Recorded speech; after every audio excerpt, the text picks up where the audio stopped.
Nosotros en estos días le estábamos escribiendo al nuevo Papa, recordándole que muchas de las cosas que tuvimos oportunidad de expresarle cuando él estaba a la cabeza del episcopado, a propósito de las fumigaciones, a propósito de las consecuencias de las fumigaciones o del modelo rural sobre las poblaciones y particularmente sobre los niños nacidos deformes, le decíamos, son parte de una situación global que en aquel momento no quisimos exponer, pero que ahora que él está en Roma sí necesita saber. Lo que nos pasa a nosotros se ha repetido a lo largo del mundo, especialmente en África, de una manera pavorosa. O sea, no es solamente un problema de monocultivos, es un problema también de que millones de personas han sido desplazadas hacia las periferias urbanas de pobreza, no solamente en la Argentina, en todo el mundo. Entonces, está bien que uno tiene que asumir el propio país y entenderlo y ver quiénes son los responsables, pero en realidad lo que nosotros sufrimos han sido las consecuencias de la aplicación impiadosa de la globalización en el territorio argentino. Bueno, ¿qué pasó en los años 90? Ahora es fácil decir, es responsabilidad del menemismo, pero en aquel entonces yo recuerdo que éramos trabajadores del Estado, muchos de los que ahora integramos el grupo, éramos delegados de ATE, nos esforzábamos por pensar lo mejor para el país, en un Estado donde todavía se podía debatir, se podía disentir las políticas que se establecían, no había tantas camisetas como hoy, tanto monocolor. Y yo recuerdo que casi todos los funcionarios llegaban del exterior, del exilio. Muchos de ellos tenían hermanos desaparecidos, muchos venían de la izquierda y venían con esas ideas nuevas que habían aprendido en el Instituto Interamericano de Cooperación Agropecuaria en Costa Rica, por ejemplo. Venían con las ideas de que era necesaria una nueva revolución verde que movilizara el campo y lo sacara de las estructuras anquilosadas, antiguas y obsoletas, palabras textuales que se usaban, y ponerlo en marcha, que había que incorporar al chacarero una mentalidad empresarial. Y esto fue lo que se hizo desde el INTA fundamentalmente y desde la entonces Secretaría de Agricultura. Y no era gente de derecha la que pensaba así. Hoy es fácil anatemizar a los que pusieron en marcha este modelo, pero yo recuerdo que no hubo resistencias en contra. Aquellos como nosotros en el grupo de Reflexión Rural que empezamos a sacar documentos críticos, estábamos siempre muy solos, absolutamente solos, y decían que éramos apocalípticos. Bueno, las consecuencias están a la vista. Quizá a nosotros nos ayudó en esa capacidad de anticiparnos la experiencia que teníamos con grupos antiglobales de Europa. Ellos nos transmitieron las prevenciones hacia los organismos genéticamente modificados y con ellos aprendimos el valor de la biodiversidad que iba a ser liquidada a través de los enormes monocultivos. Hoy tenemos en la Argentina casi 24 millones de hectáreas de cultivos genéticamente modificados. Soja, maíz, algodón. Es mucho, es muchísimo, es pavoroso. Y las millones de personas que vivían en esos territorios hoy viven en barrios de indigencia.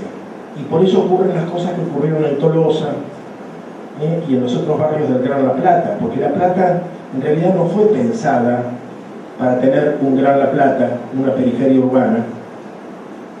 Fue diseñada de otra manera y los que recibieron a esta gente no fueron capaces de la menor preocupación urbanística para prever las cosas que iban a pasar.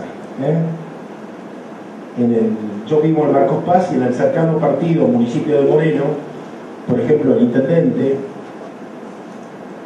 en una reunión del PJ les anticipó, ya hace tiempo de esto, que entre 8 y 9 millones de personas latinoamericanas estaban bajando gradualmente desde el Ecuador para abajo y desde las provincias del norte de la Argentina para abajo, porque en general estas migraciones se dan escalonadamente. El boliviano baja a Jujuy, de ahí baja a Córdoba, de Córdoba a Rosario, y termina siempre en la periferia urbana de Gran Buenos Aires. Y lo mismo el peruano y el ecuatoriano. O sea, ellos no saben qué hacen para prever eso. Nada, simplemente nada. Confiar en que cuando estalle ellos ya no estén, que cuando la situación estalle haya otros que puedan enfrentar lo que viene. Ahora, lo que viene, ese mañana pavoroso, ya lo estamos viviendo. El tema es así. Yo a veces pienso, ¿qué movilizaba a esa gente que muchos venían de Montoneros, otros del Partido Comunista?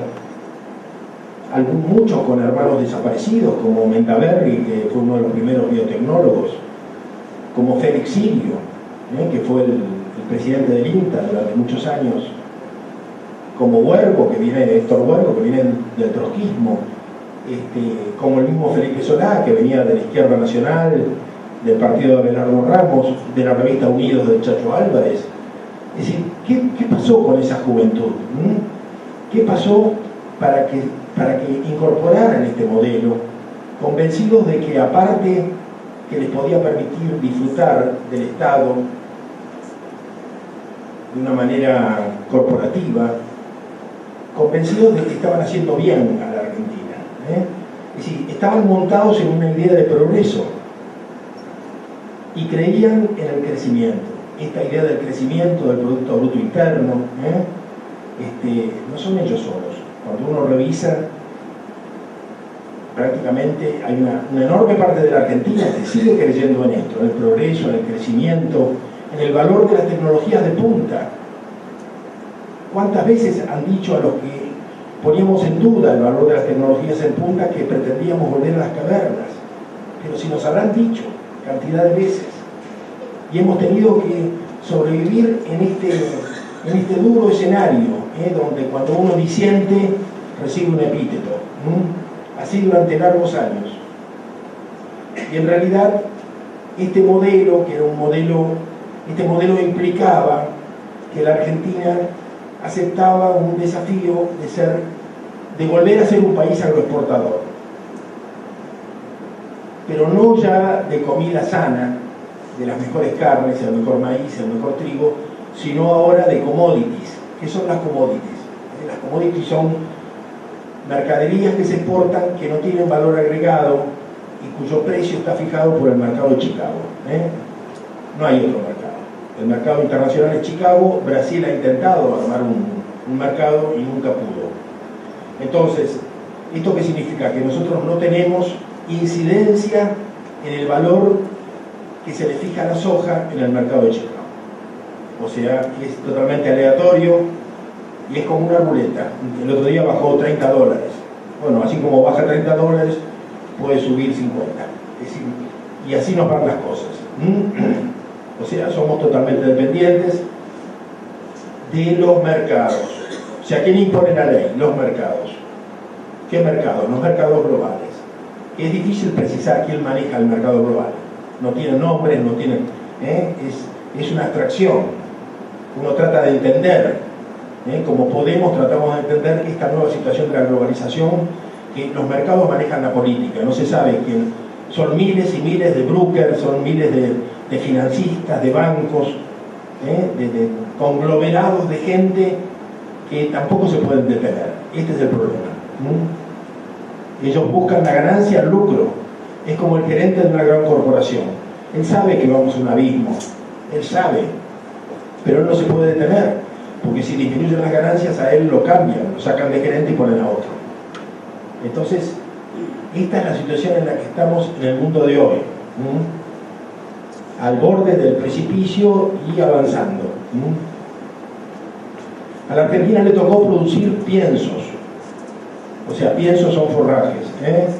Se dio durante el gobierno de Alfonsín una serie de coincidencias malas para el mundo, o sea, hubo un fenómeno de la niña, que los cardúmenes de anchoísta que permitían la harina, el balanceado con harina de pescado que comían los animales en Europa, dejaron de estar, estos cardúmenes se fueron para otro lado, Europa se quedó con una gran necesidad de balanceado por una parte, y por la otra vino la vaca loca, que predispuso a la población para nuevos alimentos para su forraje. Alfonsín tenía que pagar la deuda, necesitaba divisas, igual que ahora. La deuda no se ha pagado nunca, seguimos atados a la necesidad de divisas, o sea, de dólares. ¿Quién nos podía dar dólares? Ninguno de los países del tercer mundo, por supuesto, que todos intercambian a través del trueque. Estados Unidos nunca fue mercado para la Argentina, porque piensen ustedes que Estados Unidos produce lo mismo que nosotros: aceite de girasol, soja, carne bovina, carne de cordero, leche y lácteos. Girasol, creo que lo dije, lo mismo. O sea, Estados Unidos es un enorme competidor de la Argentina en los mercados globales. ¿Dónde podíamos colocar nuestros productos? En Europa. Le ofrecimos nuestra carne, nuestro trigo. Europa dijo: no, ya tenemos mejor carne que ustedes, la carne irlandesa es superior a la argentina, tenemos carne en todas partes, tenemos trigo en todas partes, tenemos comida, lo que necesitamos es forraje para nuestros animales. Y bueno, empezamos a hacer soja. Así fue. No descubrimos nada. Hoy los sojeros dicen que ellos inventaron la pólvora, y no es verdad. Nos indicaron lo que teníamos que hacer. Cuando se aprueba la soja transgénica había ya 1,5 millones de hectáreas de soja convencional, la soja común. Se usaba Roundup, ya se usaba Roundup, el famoso glifosato, pero el Roundup se usaba apenas medio litro por hectárea, porque simplemente lo que se hacía, el que competía con la soja era el sorgo de Alepo, que es mucho más alto que la soja, mucho más. Entonces lo que se hacía era, con 2 tractores, se tiraba una soga embebida en Roundup, se la estiraba y se la pasaba por encima del sojal para que fuera tocando el sorgo de Alepo que sobresalía. Y como es un herbicida sistémico, bastaba tocarlo para que llegara hasta la raíz y lo matara. En ese momento el sorgo de Alepo, como otras hierbas, malas hierbas, no tenía resistencia, no había desarrollado, no se había seleccionado en función de la resistencia al Roundup, como ocurre hoy. Entonces bastaba un toque para matarlo. En el 96 se aprueba la soja genéticamente modificada, que es una soja que no tiene nada que la beneficie como soja misma, como alimento, como forraje, sino que lo que tiene es un gen que le permite resistir al Roundup.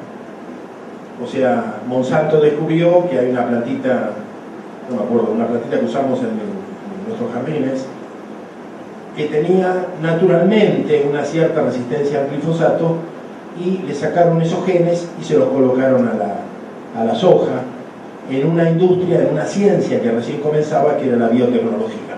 Bueno, esto produjo un dispararse de los monocultivos que fueron subiendo a 1,5 millones de hectáreas por año prácticamente. Estamos en más de 20 millones. Las consecuencias las fuimos viendo con el tiempo, que era lo que nosotros preveíamos. Quizá unos 80.000 tambos que ya no existen, una cantidad de pequeños productores que desaparecieron, cantidad de campesinos que desaparecieron, cerca de centenares de localidades que son fantasmales. A la soja hay que sumarle el ferrocarril que mantenía la vida de los pequeños pueblos. Bueno, yo conocí pueblos donde se fue hasta el cura, la maestra. Lo primero que cierran son las escuelas, porque ya no hay niños. Después se va el pastor, se va el cura, se va todo el mundo. ¿Y quiénes quedan? En esos pequeños pueblos quedan los viejos y la pequeña industria vinculada a la soja. O sea, queda el que arregla el fumigador, queda el que lo lava, el que tiene el depósito de agrotóxicos, queda la gente ligada a la industria sojera, y los que no se han podido ir por algún motivo, ¿no? Entonces se hace cada vez más difícil encontrar resistencia para impulsar campañas contra las fumigaciones, porque todos los que quedan en los pueblos están vinculados a la soja. Este es todo un tema. Y los demás han muerto. En la provincia de Buenos Aires es muy difícil encontrar resistencia. Yo me acuerdo que en un momento dado, hace como 7 u 8 años, hablé con una de las epidemiólogas principales de la provincia de Buenos Aires, toxicóloga,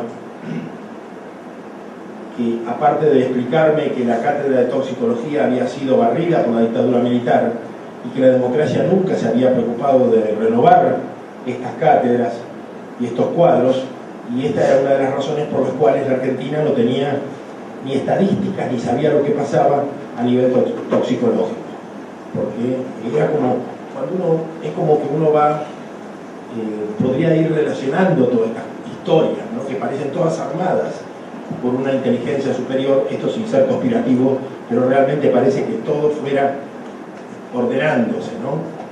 Bueno, pero ella me decía, yo le preguntaba, ¿por qué hay tanta denuncia en Entre Ríos de niños nacidos deformes, de abortos, y en la provincia de Buenos Aires no? Y ella, esto fue una conversación en La Plata, ella me dijo, porque los que tenían que morir en la provincia de Buenos Aires ya murieron. Y porque la provincia de Entre Ríos es una provincia donde la soja está entrando ahora, donde hay mucha pequeña localidad afectada por las fumigaciones. En la provincia de Entre Ríos es notable cómo han disminuido las denuncias. Claro, disminuyeron las denuncias porque la gente ha muerto y porque la gente se ha ido de los pueblos. Entonces ahora lo que viene es el paliativo. Como la gente ya no vive en el campo, entonces ahora lo que crece es una campaña para establecer zonas limpias alrededor de las localidades. O sea, pero esto nosotros nunca estuvimos de acuerdo con más allá de que encontremos que es bastante legítimo precaverse y tratar de alejar al fumigador de la primera calle del pueblo, siempre hemos pensado que esto de alguna manera legitima, reconoce que se vive en las ciudades, que es algo muy importante, que a nosotros nos parece que en la Argentina es un tema que es necesario discutir. ¿Dónde nació esto de que se vive en las ciudades? ¿Dónde nació esto y cómo se estableció esto que los políticos dan por sentado en la Argentina, de todos los colores, los políticos de todos los colores, que se vive en un departamento, en propiedad horizontal, que se vive sobre una calle asfaltada? Esto que se da por sentado y que es una enorme mentira y que es un invento de un argentino urbano. No es así. Nuestros abuelos todos tenían un fondo con jardín, con huerto, con árboles, y todos los chicos nos acostumbramos a subir a los árboles, a comer fruta de los árboles, y esta Argentina ocurrió, o vivió, o existió hace no muchos años. Entonces, parte de esta implantación del agronegocio es esta mirada urbana que han instalado en nosotros, por la cual nosotros tenemos dificultad para comprender y hablar de estas cosas. Importantes referentes de la lucha contra la minería nos reconocían que teníamos razón nosotros en que no es la minería sino la soja la que configura la característica colonial de la Argentina de hoy. Digamos que la Argentina seguiría siendo igual así el gobierno prohibiera la minería con cianuro. Sería una Argentina mejor, pero no necesariamente sería un cambio revolucionario, digamos entre comillas. Pero a la vez nos decían que tenían dificultad para entender el proceso de lo que llamamos la sojización compulsiva. Es difícil de entender porque nos han acorralado al pensamiento urbano. Entonces, también por eso no se puede entender qué hacer con los arroyos. Claro, el otro día Brailovsky propuso que en vez de entubar los arroyos de la ciudad de Buenos Aires, habría que desentubarlos. Pero por supuesto que habría que desentubarlos. Pero a cualquiera le parece absolutamente irrisorio, loco, sería demencial desentubar los arroyos. No es demencial, es lo que habría que hacer. Ahora, ¿y quién lo haría? ¿Qué gobernador haría una cosa semejante, ¿no? Canciani dice lo mismo, ¿no? Y bueno, todos los científicos dicen eso, por supuesto. ¿A quién se le ocurre entubar un arroyo y convertirlo en una cloaca subterránea? ¿Y a qué arquitecto se le ocurre poner al lado 10, 20, 30, 40 torres de 15 pisos? Donde además todos los paneles eléctricos están en el subsuelo. Pero, ¿y no se les ocurre decir, acá habría que meter preso al decano de la facultad que formó esa gente? Porque ahora resulta que no tienen luz porque los paneles quedaron inundados junto con los automóviles. Pero si están al lado del arroyo, ¿qué pensaban? Así, ¿quién construye esas cosas? ¿Quién lo acepta? ¿Cómo puede ser que haya funcionarios que acepten eso? ¿Cómo hay arquitectos que lo pensaron, ¿no? Bueno, me acaban de confesar que uno de los más importantes laboratorios del CONICET, tercerizado, lo estaba haciendo una empresa privada, quedó totalmente inundado, creo que en la zona de Belgrano, sin estrenar. El mejor laboratorio que iba a tener el CONICET quedó bajo el agua. Bueno,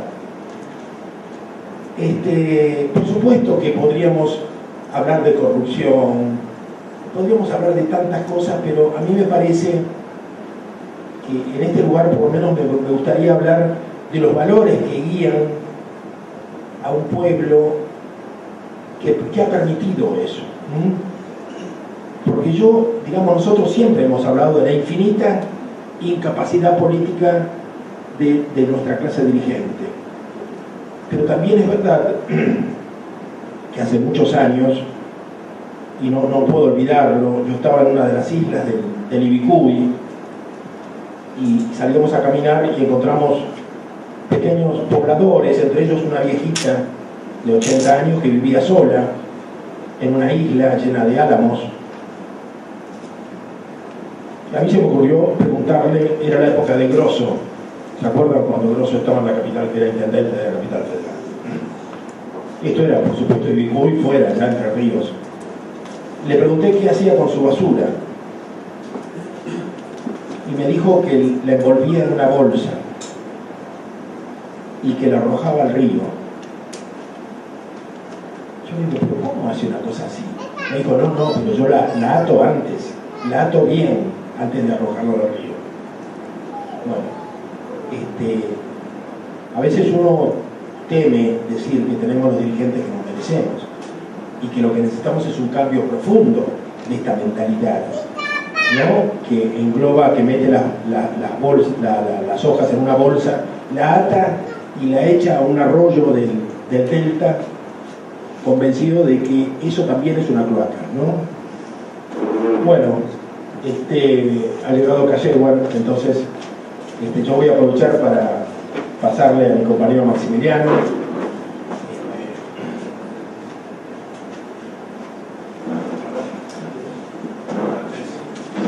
Después seguimos el debate y volvemos, ¿no? Bueno, el doctor Cayewar es un médico, escritor, médico y además un compañero del grupo de reflexión rural que tiene una mirada muy afín en la medicina con nosotros, ¿no? Con la antropología médica. Y además su accionar médico hace que, como todo lo que está sentando acá, digamos, lo que dicen con el pico lo sostengan con el cuero. Así que, bienvenido, gracias. Bueno, antes que nada quería agradecer la invitación en nombre del grupo y simplemente quería acotar algunos datos que más bien se vienen a ilustrar un poco la caracterización que hizo recién Jorge Rulli acerca del modelo de los negocios en la Argentina. Pero quisiera centrarme en lo que nosotros denominamos las tramas de la colonialidad, ¿no? Y de cómo ciertas relaciones de poder, no solamente cifradas en lo económico, sino también en coordenadas epistémicas de conocimiento, configuró un escenario en el cual simplemente tenemos un esquema en el que una determinada forma de producir conocimiento, de producir objetos de consumo y de producir políticas tienen que ver con una concepción en la cual existen, mejor dicho, ciertas coordenadas en las que el espacio, el tiempo, el conocimiento y hasta los cuerpos se ajustan necesariamente a coordenadas de dominación y de concentración de poder en manos de un pequeño grupo de seres humanos que se expresan en las corporaciones transnacionales. El Estado argentino, sobre todo en todas sus facetas productivas, los planes estratégicos de producción, se ajustan, y esto es un dato objetivo, no es algo que estamos nosotros suponiendo, sino que es fruto de una investigación, se ajustan a los objetivos productivos de las corporaciones transnacionales. Nosotros fundamentalmente hemos hecho un análisis bastante concienzudo del Plan Estratégico Agroalimentario 2020, que tiene que ver con esto que estaba señalando recién, es cómo el Estado visualiza un horizonte productivo en el cual determinadas políticas instituidas desde el Estado, pero a su vez respaldadas por una forma de producción de conocimiento que a su vez es la que sirve de soporte para la acumulación de capital de estas corporaciones, configuran un conjunto de políticas que necesariamente creo que nosotros debemos, por lo menos poner en debate, difundir y tratar de movilizar, de generar masa y conciencia crítica para poder por lo menos tratar de lo que decía recién Jorge, ¿no? Recrear un nuevo pensamiento y nuevas categorías de análisis, porque ante una realidad compleja como la que vivimos hoy, necesitamos recrear un pensamiento complejo. En un contexto de fuertes oscilaciones de los mercados globales, en lo que tiene que ver con la cotización de los productos, de las materias primas en las bolsas internacionales, particularmente la bolsa de Chicago, que es el punto de referencia del valor de la soja transgénica en nuestro país, ha configurado un escenario en el que la Argentina intenta tratar de adecuar una mirada política estratégica en aras de, y en una cierta fe ciega también, en que este esquema económico va a continuar y posiblemente pueda extenderse más allá de la gestión de la duración de la gestión actual en la presidencia y en las gobernaciones. Como les mencionaba recién, el Plan Estratégico Agroalimentario es un plan diseñado por el Estado Nacional que tuvo su primera publicación, yo no recuerdo exacto, el año 2010, el pleno mundial, el Mundial de Sudáfrica. Se lo lanzó en el momento en Tecnópolis, por supuesto nadie le prestó la debida atención, sobre todo los grupos políticos que se dicen contestatarios, y que, según las palabras, recuerdo sería de la Presidenta de la Nación, intentaba ajustar el esquema productivo argentino para cumplir estos objetivos. Incrementar la superficie sembrada con granos transgénicos en un 27%, es decir, aumentar la superficie actual de 33 millones de hectáreas a 42 millones para el año 2020, elevar la producción de soja transgénica en un 20%, ampliando la superficie actual de casi 20 millones a más de 23 o 24 millones de hectáreas, y expandir la producción de maíz genéticamente modificado en un 56%. Actualmente está en los 3,7 millones de hectáreas y se intenta llegar a prácticamente 7 u 8 millones. Como dato adicional, y esto es interesante destacarlo, esto lo puede constatar cualquiera de ustedes si entra a la página del Ministerio de Agricultura. Allí hay un documento que se llama Argentina Líder Agroalimentario, Plan Estratégico Agroalimentario 2020. Son 300 páginas, pueden leer las fundamentaciones. Argentina busca adecuar estas políticas productivas en función de los objetivos del milenio establecidos por las Naciones Unidas, cuyos promotores a nivel internacional, es decir, los actores que intentan que los Estados-nación configuren sus políticas en función de estos objetivos son el Banco Mundial, el Fondo Monetario Internacional, y la Organización Mundial de Comercio. Si yo me tuviera que guiar por las retóricas dominantes en la Argentina en este momento, yo creería que estos actores supranacionales están totalmente fuera del juego político, pero subyacentemente notamos que estas adecuaciones de estos organismos todavía tienen injerencia en el Estado argentino y en sus administradores.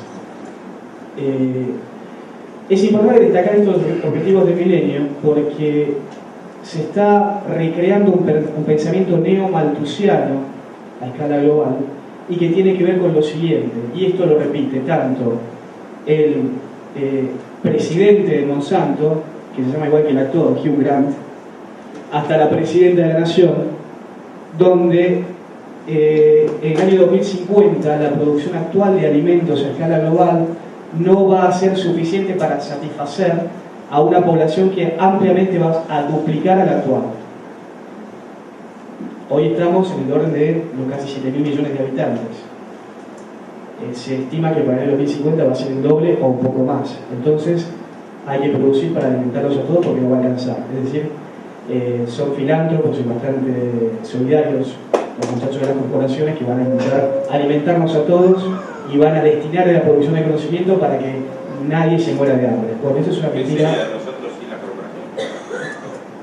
Esta es la mentira que intentamos desactivar. Inclusive hay voces disonantes en estas mismas organizaciones.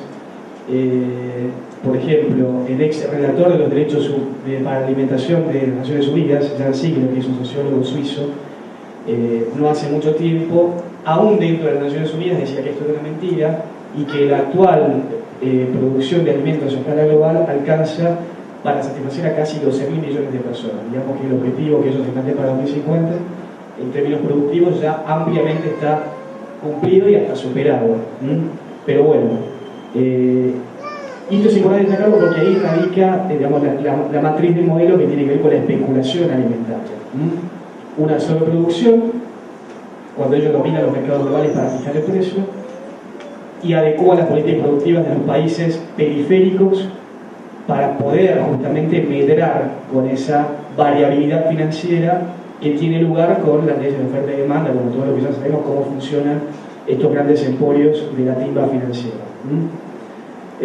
Bueno, la Argentina se está adecuando productivamente para el año 2020 conforme a este escenario, y nosotros no creemos que la dirigencia política que se disputa en los espacios de poder, sean presidencias, gobernaciones, intendencias, ministerios, tenga una mirada distinta ni se corran del eje, porque nosotros analizando no solo los discursos, sino también plataformas, ideas, hasta debates, notamos que hay una anuencia bastante marcada en todos los sectores políticos con respecto al modelo sojero. Algunos los ven como una oportunidad para la Argentina en un contexto mundial ampliamente favorable y otros lo ven como la posibilidad de financiamiento de una reconversión productiva. En uno u otro caso comparten las plataformas y bueno, somos de los pocos que intentamos que tratan de desnudar estas falacias, ¿no? Es importante destacar que, como decía el Plan Estratégico Agroalimentario, lo que se intenta es ampliar la superficie granaria cultivada en un 27%. El año pasado, en febrero de 2012, la presidenta de Tecnópolis anunciaba el lanzamiento de un nuevo paquete tecnológico asociado a la producción de soja y maíz transgénico resistente a los contextos de sequía y salinidad. Nosotros teníamos desde hace muchísimo tiempo el dato de que se estaba experimentando en el CONICET y en el INTA ensayos para adecuar la producción de soja transgénica en la región cuyana, donde hay estrés hídrico y mucha salinidad, y donde ya las poblaciones sufren el flagelo de la minería. Ustedes solamente imaginen lo que puede llegar a ser un paisaje en donde tengamos un cráter de una explotación, un open pit megaminero rodeado por soja transgénica. Es un infierno pensarlo. Pero realmente realmente me parece que están apuntando hacia esos objetivos en donde la naturaleza y los pueblos son sacrificables. Como les decía, este anuncio se hizo realidad. En Tecnópolis anunciaron junto a científicos de CONICET, a miembros del Ministerio de Ciencia y Tecnología y a empresarios, el descubrimiento providencial de un gen que iba a adecuar a la soja y al maíz para que puedan crecer en estos contextos. La empresa es Bioceres, sociedad anónima, cuyo presidente es Gustavo Rocco Patel, uno de los mayores productores sojeros de Latinoamérica, si no el mayor, pero creo que anda por ahí, junto a la Universidad del Litoral, en una alianza público-privada que data del año 2004, con financiamiento del Estado, que superó los 3 millones de pesos, para tratar de aislar este gen proveniente del girasol y adaptarlo a la soja y al maíz para que pudiera crecer en estas regiones. Bueno, se hizo realidad, la presidenta, el ministerio, los empresarios lo festejaron. Las justificaciones en las pingües regalías que le va a declarar el Estado y no conforme con eso, lo que viene a contribuir al posicionamiento de la Argentina como líder agroalimentario, como proveedor de materias primas ante los desafíos establecidos por los objetivos del milenio, donde nos asignan el rol de alimentar al mundo. Bueno, es más o menos la retórica del modelo de la generación del 80, ¿no? Pero reactualizada con un lenguaje diferente. Bueno, son algunos datos que nos parecen importantes destacar.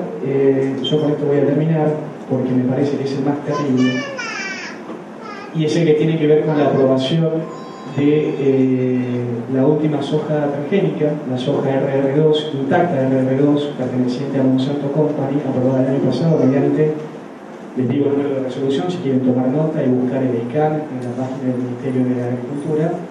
La resolución es la 20.247, perdón, es la resolución 446 del 10 de agosto de 2012, firmada por Lorenzo Basso, que es secretario de Agricultura actualmente, secretario como la Secretaría ya es hoy una órbita más dentro del Ministerio de Agricultura. Lorenzo Basso es el ex decano de la Facultad de Agronomía de la Universidad de Buenos Aires. Y lo que viene a sumar, aparte de la resistencia al conocido glifosato Roundup, es la resistencia a lepidópteros, maíces que ahuyentan a las plagas como el picudo, que como saben todos en el campo, en fase larvaria comen un montón. Bueno, ahora no le van a comer la soja también y le van a aumentar los rindes en un 10 y en un 15%. Bueno, esto se aprobó mediante una resolución administrativa, como se aprobaron todos los eventos transgénicos de 1996. Cuando digo resolución administrativa, digo que se hace a espaldas de la gente, porque esto no se discute ni en el Congreso, no se discute en la universidad, no se discute en ninguna asamblea, se decide dentro del Estado por recomendación de las corporaciones. Todas las ponderaciones sanitarias de estas aprobaciones están hechas en base a minutas de las mismas corporaciones. De hecho, si ustedes leen la resolución, existen pronunciamientos del SENASA, donde considera que no hay ningún peligro para el consumo humano de este tipo de grano. Hay, por supuesto, las recomendaciones del Ministerio y del propio secretario de Agricultura. Y en la comunidad científica existe un acuerdo tácito de no someterlo a ninguna discusión. De hecho, tenemos datos de persecuciones administrativas de algunos científicos en la órbita del CONICET que han intentado poner esto en discusión y son relegados de sus puestos, ¿no? O le quitan presupuestos para las becas, etc. Nos parece interesante poner esto en debate porque esta aprobación del nuevo paquete de Monsanto, que viene a reemplazar a la soja que en la Argentina se cultiva hoy, que es la soja del menemismo, la soja RR, la primera, aprobada en 1996, y algunos datos que son interesantes de destacar en aras de facilitar una lectura política de todo este contexto y de todo el complejo del agronegocio en la Argentina. Desde 1996 a la fecha se aprobaron 28 eventos transgénicos, todos por resolución como la declaración. De esos 28, 5 se aprobaron durante la presidencia del ex presidente Carlos Menem, 2 se aprobaron durante la presidencia de Fernando de la Rúa y 21 se aprobaron durante los años de Kirchner. Es un dato importante. Lorenzo Basso dijo en 2011 que estaba orgulloso de haber aprobado en los últimos 3 años más eventos transgénicos que durante los 90, siendo que los 90 y todas estas gestiones dieron la plataforma para que esto hoy se pueda materializar sin ningún tipo de discusión. De esos 20 eventos transgénicos, 9 pertenecen a Monsanto Argentina, es decir, el 45% de los eventos transgénicos aprobados en Argentina pertenecen a Monsanto. El año pasado, este anuncio de la soja RR2, la aprobación, tuvo lugar el 14 de junio de 2012, cuando esa misma mañana la presidenta había elaborado un discurso muy aplaudido hasta por la oposición, recuerdo, ante el Comité de Descolonización de las Naciones Unidas por la situación de las Islas Malvinas. Horas después se reunía en el Consejo de las Américas con representantes de las principales corporaciones internacionales del mundo, mostrándose muy orgullosa por tener los prospectos de Monsanto y por tener la aprobación de las inversiones de $2.000 millones en 2 plantas experimentales, una en Islas Malvinas en Córdoba, valga la ironía del mismo día, y en Tucumán. Calculo que ya todos sabrán que en Córdoba y Islas Malvinas hubo una resistencia muy fuerte por parte, y existe todavía una resistencia muy fuerte por parte de sus pobladores para la instalación de esta planta. Bueno, ella estaba muy orgullosa ese día por la inversión anunciada. Esto tuvo lugar en el Consejo de las Américas. Todos sabemos que el Consejo de las Américas es presidido por David Rockefeller. El vicepresidente John Negroponte, que fue un hombre fundamental en la dictadura de los 70 en América Latina, uno de los asesores de Henry Kissinger. Y en ese comité asesor de empresarios del Consejo de las Américas existen 5 argentinos. Uno es Marcelo Mingley, que es el titular de Menor y de Pampa Sur. Otra es Amanita Moedo, la nieta de Amanita de Portabat, una de las mayores fortunas también de la Argentina. Otro es Woods Staton, que si bien no es argentino, reside en la Argentina y es representante de McDonald's en América Latina. Otro es Bulgeroni, de Bridas, que todos deben conocer. Y Eduardo Elstein, que principalmente es el principal, no sé si cabe la palabra terrateniente, pero domina 1 millón de hectáreas en el cono sur entre Argentina, Brasil, Paraguay y Bolivia. A la sazón, el dueño de Shopping Dot, donde este desagüe afectó a los vecinos del barrio Mitre, ¿no? Además, es dueño de IRSA, que es la mayor corporación inmobiliaria de la ciudad de Buenos Aires, uno de los instituciones con mayor influencia en la Casa Rosada. La tiene bastante clara, digamos, él sabe que el modelo promueve el despoblamiento y amontona gente en las ciudades. Entonces, ¿qué mejor si tengo gente amontonada en las ciudades que hacer negocios inmobiliarios? Bueno, la tiene bastante clara. Y él fue el enlace. Esta es la lectura que podemos hacer nosotros, porque esta reunión estuvo organizada por Susan Seagal, que es expresidente de la JP Morgan Chase para América Latina, es operadora de David Rockefeller y fue miembro del directorio de Cresur 2 años, de empresa de Eduardo Elstein que mencioné recién, durante 2004 y 2006. Es decir, hay lazos políticos que se estrechan y que nos permiten leer no solamente con los nombres propios de los actores, sino también por las tramas del poder transnacional vinculados a los representantes de los Estados-nación, que necesariamente arrojan conclusiones que nosotros consideramos bastante contundentes. La Argentina hoy presenta un perfil productivo similar al lustro 1925-1929, según el fallecido economista Daniel Aspiazu. En términos de industrialización, tiene el 77,8% de su economía extranjerizada, y estas son 2 variables que van incrementándose año a año. Ni que hablar de la reprimarización, soja transgénica megaminería, biocombustibles y ahora la fractura expuesta, el fracking, que es la nueva modalidad de extracción de petróleo no convencional y gas no convencional, gas de esquisto, alojado ancestralmente en las pizarras, que mediante una tecnología muy similar a la utilizada en la megaminería de cielo abierto, por inyección de agua mezclada con químicos, logran extraer petróleo y gas no convencional de las profundidades. Vaca Muerta, este yacimiento bastante conocido en Neuquén, que fue el detonante de la segunda nacionalización de YPF, es otro de los acuerdos que tuvo lugar en el Consejo de las Américas, porque es la asociación de YPF con Chevron. Y Chevron es una de las 20 estándares, una de las tres, uno de los tres desprendimientos del antiguo Standard Oil. La Standard Oil de John D. Rockefeller, que tiene una triste y tristemente célebre historia de colonización en la Argentina y en el norte de nuestro país. Solamente recuerden el enfrentamiento del presidente Hipólito Yrigoyen con el Robustiano Patrón Costas en el norte de Argentina. Bueno, yo simplemente quería ponerle nombre propio a la colonialidad y mostrar un poquito estas tramas del puerto nacional detrás de todas estas decisiones. Y bueno, te le doy paso a mi compañero Julián Carceber, que viene a hablar un poco de lo que les interesa más a ustedes seguramente, que es la salud, los transgénicos y el medio productivo. Gracias.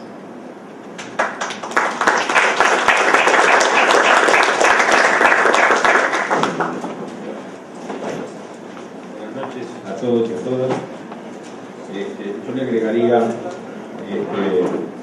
a la caracterización muy certera del proyecto que viene haciendo Maxi, un último dato, y para ponerle, digamos, una visión médica, se ha detectado que el 45% de los chicos nacidos en Fukushima tiene hipotiroidismo hereditario, y se ha detectado que un 18 a 25% de los chicos nacidos en Estados Unidos por la nubecita radioactiva de Fukushima también están haciendo con hipotiroidismo subclínico. Esto para ampliar la visión un poco más, porque la otra parte del modelo energético, del proyecto de energía que nos quieren imponer, es que ya se sabe lo del efecto invernadero, de los combustibles fósiles, entonces ahora también nos quieren hacer creer que la energía nuclear es la única fuente segura de energía para tantos habitantes en el futuro. Incluso han convencido a dos de los popes máximos del pensamiento ecologista mundial, como Lovelock, que lo dice abiertamente últimamente, y Stuart Brand, el creador del catálogo muy conocido que se llamaba el catálogo de la Tierra entera, el Polar Catalog, en los años 80. Bueno, mi agradecimiento a las autoridades acá del AMA y también mi reconocimiento a que se preocupen por este tema nuestros amigos de la asociación de antropología médica, porque si hablamos de ecología tenemos que hablar de historia, y si hablamos de historia tenemos que hablar de antropología, y como el ser humano es un alterador de ecosistemas desde muy antaño, la ecología tiene que ir sí o sí de la mano de la historia. Entonces, como a mí me toca hablar de la comida chatarra y de la comida con soja, voy a hacer un poco de historia para deleite de los antropólogos. Y esa historia empieza de la mano de esto que decía: somos los primeros alteradores de ecosistemas. Quiero decir, cuando éramos recolectores y cazadores también alterábamos ecosistemas, ¿no? Lo que pasa es que los alterábamos un poco más concienzudamente sobre los efectos de nuestra alteración sobre el medio ambiente. Paradójicamente parece que teníamos más conocimiento ecológico en la edad de piedra que ahora, porque por ejemplo grupos indígenas del Amazonas, que son prehistóricos, porque tienen una evolución prehistórica, hasta el día de hoy siguen alterando el Amazonas en forma controlada, y plantando especies que atraigan el tipo de presas de los cuales se alimentan, y tratando de restaurar, y no se quedan en el mismo lugar mucho tiempo porque saben que ahí sí lo destruyen, lo fulminan del todo el lugar, y entonces lo hacen con ese conocimiento y ese enmarañamiento con la naturaleza, ¿no? Lo cierto es que haciendo justamente este lazo y esta vinculación, a todo el cúmulo de datos alarmantes sobre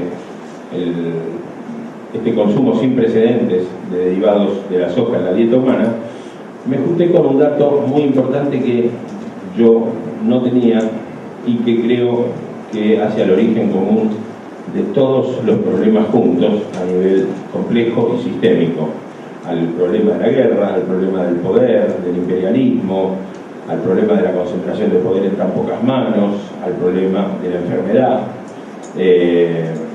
y es el dato de que resulta ser de que nosotros creemos que domesticamos a los cereales anuales o a los granos o a los porotos anuales. Nosotros creemos que de las 4.000 especies vegetales que consumen los humanos, siendo unas 20 las que han sido convertidas en commodities internacionales, nosotros creemos que los domesticamos y en realidad fuimos domesticados por ellas, por estas especies. Porque tal parece, las plantas, por ejemplo, llevan millones de años jugando con la química, con su propia química, para tratar de ganar sus batallas.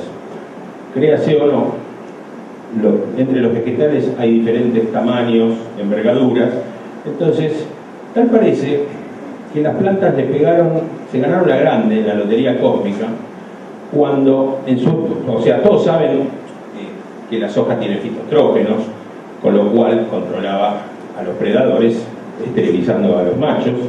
Todos saben que muchas especies de alces le dan a la roca hasta que logran llegar al musguito que tiene una triptamina, o sea, todos saben que el centeno fue muy venerado durante miles de años porque el cornezuelo del centeno inducía un estado alterado de conciencia. Ahora, el dato que a mí me faltaba, es que los cereales y los granos, los principales impulsores de la agricultura extensiva en el planeta hace 12.000 años, que vienen de los 5 o 6 continentes básicos, como decir, no sé, el girasol desde Oriente, el maíz de Mesoamérica, la papa del altiplano sudamericano, etcétera, etcétera, el sorgo, el trigo, sintetizaron hace un par de decenas de miles de años unas sustancias muy interesantes que se llaman exorfinas. Las exorfinas son sustancias de la planta que simulan ser la morfina y se unen a unos receptores muy bonitos que tenemos los humanos en el sistema nervioso que producen euforia, su estimulación, y producen analgesia, que son los receptores endorfínicos para las propias sustancias parecidas a la morfina que deriva de la amapola que tenemos nosotros adentro.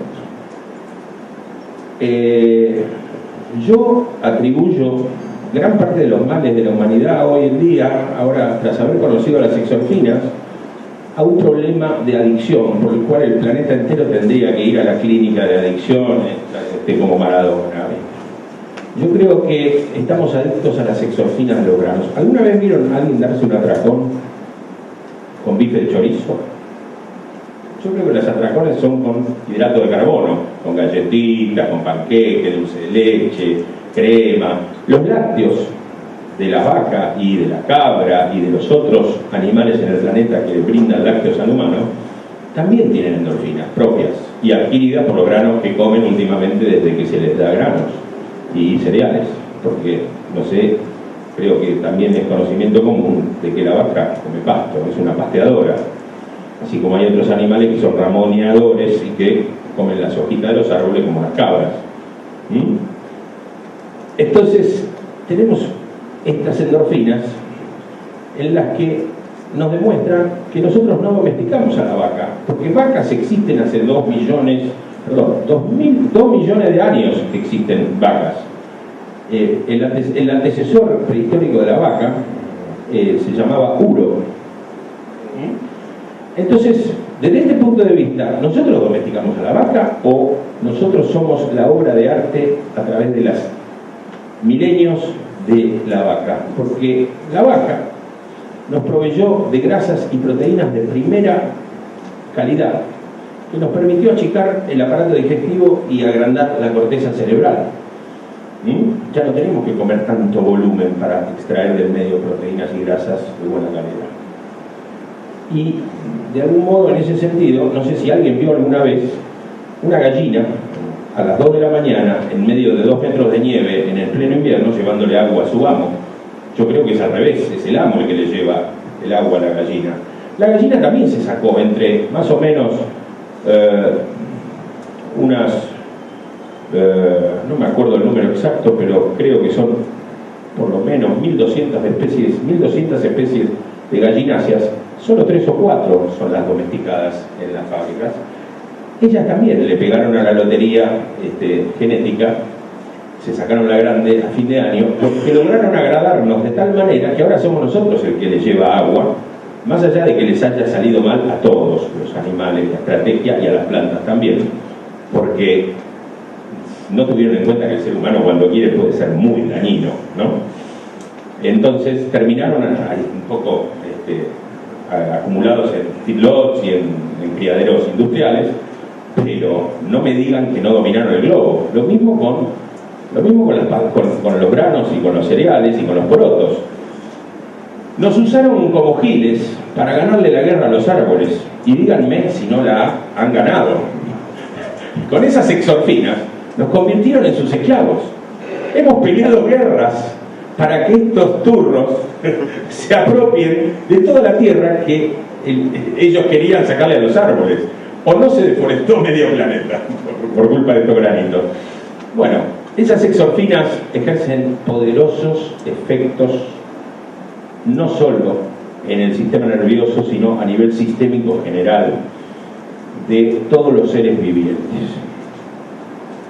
Por otro lado, esto es como una especie de prólogo arqueológico y antropológico para llegar al punto, que es por qué a la gente le gusta tanto la comida chatarra en las grandes ciudades, ¿no? ¿Por qué somos parte del experimento más pelotudo de la historia de la ciencia? En este país particularmente, donde 40 millones de habitantes o más ya estamos comiendo derivados de transgénicos desde el año 96, la mayoría sin saberlo. Y yo creo que en ese sentido todos tenemos nuestro propio santo, porque si yo le saco sangre a cada uno acá y busco transgenes, seguramente voy a encontrar transgenes de la soja RR, por más que uno sea un consumidor ecologista debidamente concienzudo de lo que mete a su boca, porque está en todos lados la soja, está en todos lados. Y digo que todos tenemos nuestro propio santo porque seguro voy a encontrar genes de Monsanto, mi propio santo, Suena ridículo, pero es así. Bueno, por otro lado, está este tema del neomalthusianismo. Yo le agregaría que es una gran recurrencia de un neonazismo, porque la soja expresa, en cierto modo, también ribetes nazis en su modelo de cómo fue peregrineado toda esta bajada de línea respecto de cómo debe ser nuestra dieta. Digo ribetes nazis porque la soja le está proveyendo a Estados Unidos el 35% de su control, de su poder de control social externo, en cuanto a lo económico, porque hoy, por ejemplo, le dejamos de mandar aluminio, hierro o lo que sea a Japón y no pasa nada, pero le dejamos de mandar torta de soja y a la semana tenemos a la población japonesa en las calles aumentando, protestando por el aumento de los precios de la carne, ¿no?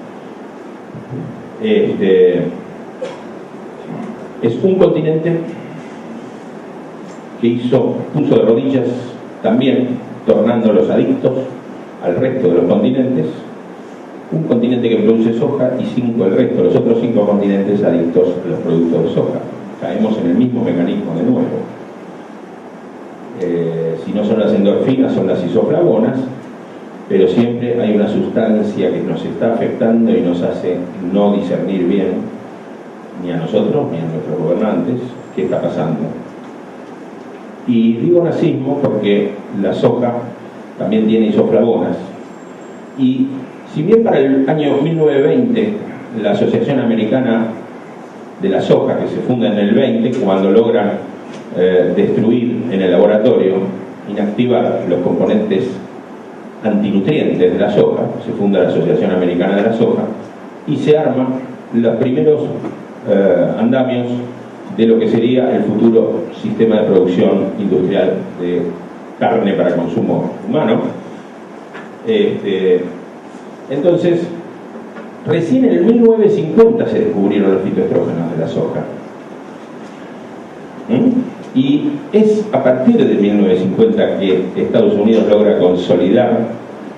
La primera llegada de brotos de soja a la Argentina fue en el 55, creo que era por el gobierno de Perón.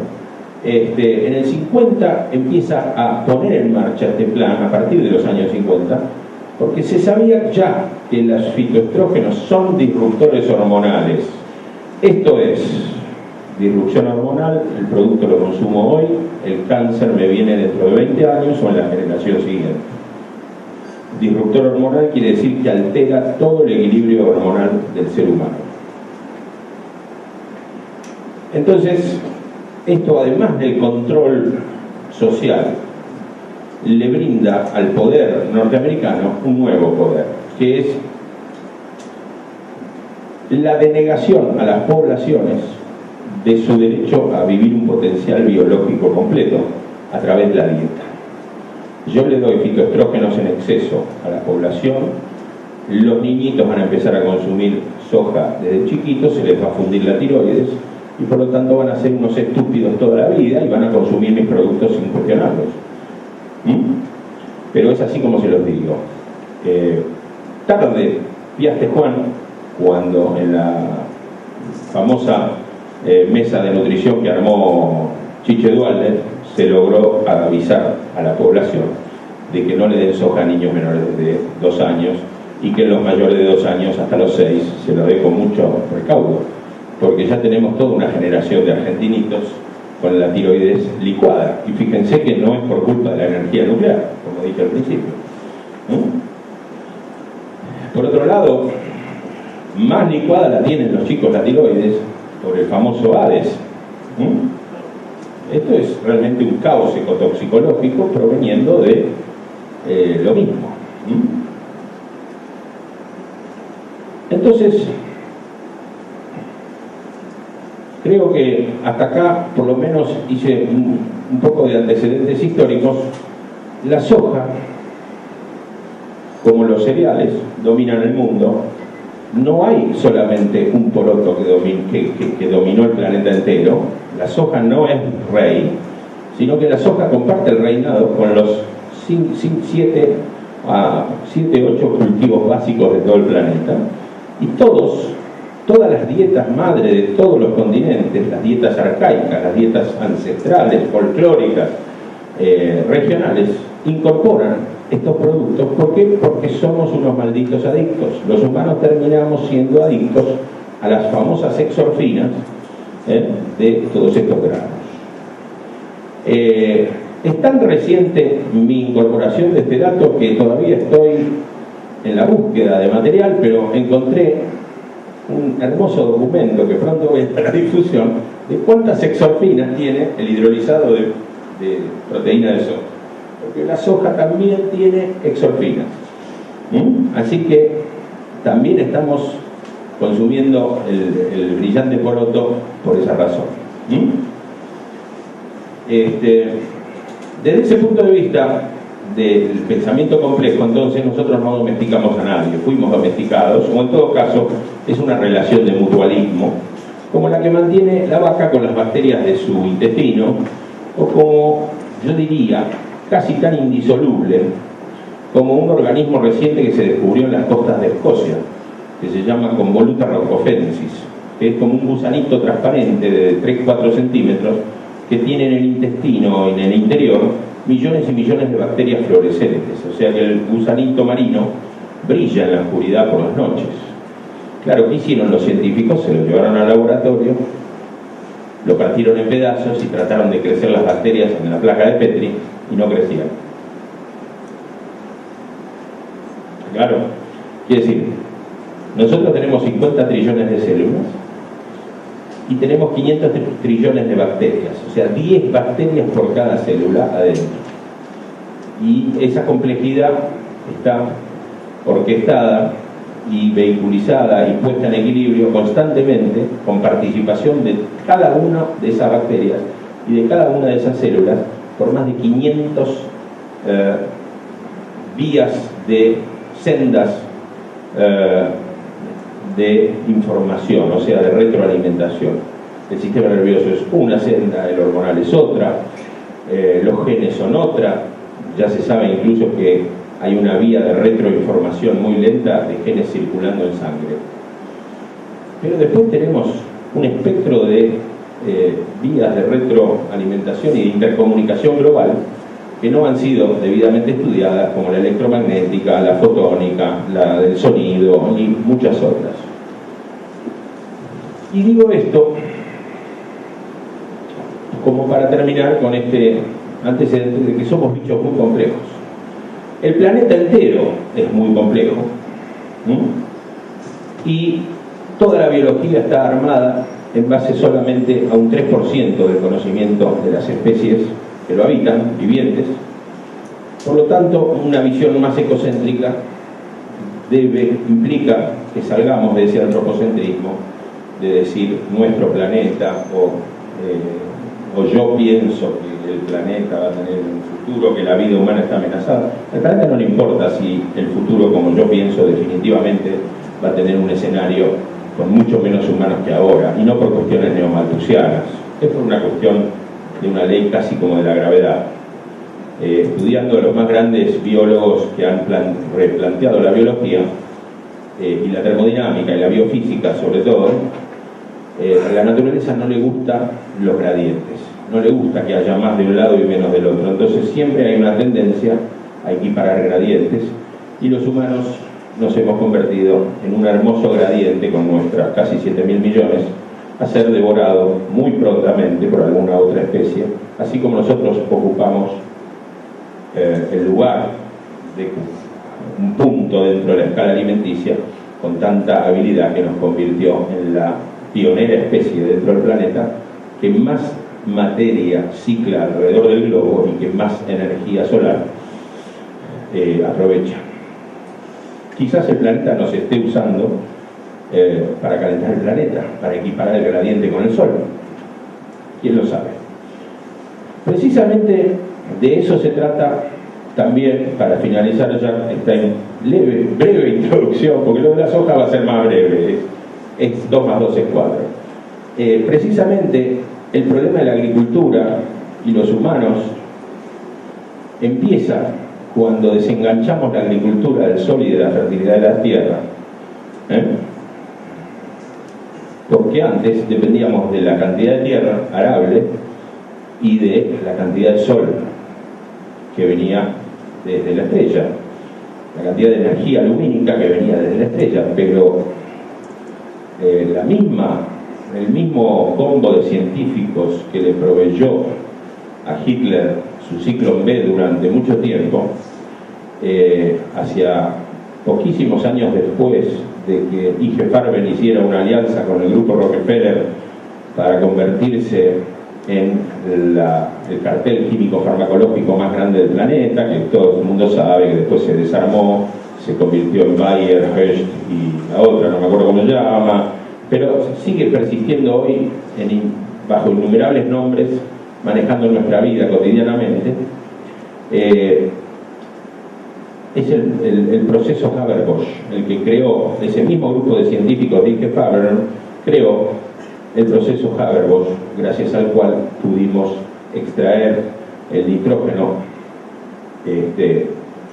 de las fuentes y brindarlo a la tierra de manera que las plantas lo pudieran aprovechar, porque el nitrógeno tiene enlaces muy fuertes y había que romperlos para que se pudiera adicionarle un hidrógeno y ponerlo en manos de las plantitas para que tuvieran su fertilidad y su capacidad de sintetizar proteínas, ¿no? Entonces ahí empiezan los problemas de rebasamiento, por así llamarle, porque hay toda una serie de científicos que sostienen que en realidad desde 1800 ya estamos rebasados de población, y con un argumento para nada malthusiano, sino que en realidad estamos rebasados. En realidad todo lo que comemos es combustible fósil. Hoy en día, para hacer una hectárea de maíz, creo no estar equivocado en el dato, de 450 litros de combustible de petróleo insume hacer una hectárea de maíz. Hoy en día se consume 15 veces más fertilizante que en 1978 para cultivar, para sacar la misma caloría alimenticia. Entonces, el problema de la agricultura era lógico que se llegase con el maíz a hacer este gran quilombo internacional de dominación, porque en realidad esto empieza hace 12.000 años con la agricultura. La agricultura extensiva es el comienzo de la debacle de la civilización humana, en realidad. La agricultura extensiva, con su sed y voracidad de nueva tierra arable cuando la tierra existente se agotaba. Otros dicen que en 1800, con las primeras máquinas y el aporte del riego y etcétera, cuando se reemplazó el caballo definitivamente a la tracción motriz, fue ese año donde nos rebasamos.